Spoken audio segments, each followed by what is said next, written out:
serpents indeed represent Christ. If you go to the Old Testament where snakes bit the people and they were poisoned and they cried out to Moses, "Help us, Moses, help us.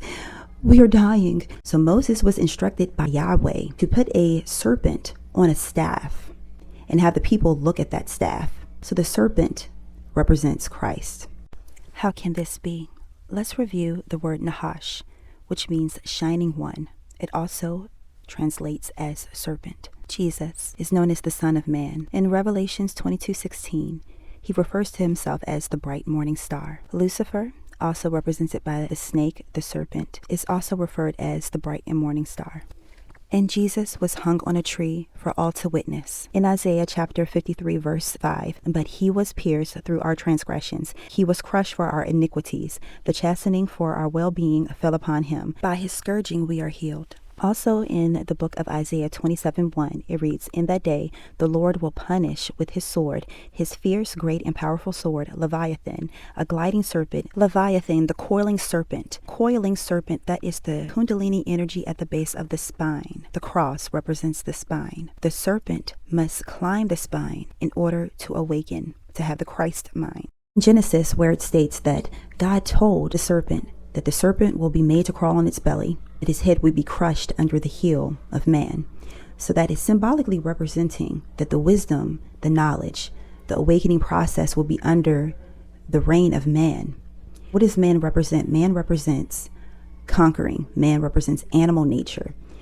So the intuition, the wisdom, the sacred knowledge, the Christ mind is all under the heel of the man.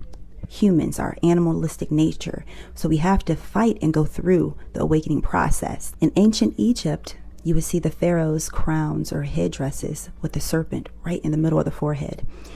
Moses works with both the staffs, magic, as well as with serpent energy. He commands fire. Fire is also connected to the serpent energy. It's like fire shut up in my bones. That's the awakening process. You guys got to really decode these scriptures. They take all of the knowledge and hide it in these texts.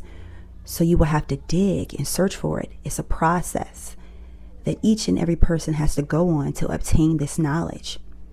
The masses have been trained and programmed to only look at the staff, only look at the knowledge, and only take on the knowledge that has been given to them. While Moses had the knowledge, he went through the process. He went on the mountaintop, and received those codes, received that knowledge, received that wisdom from God.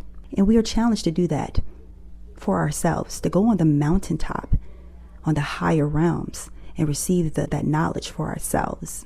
Guys, go check out my new book listed on Amazon, the link in bio.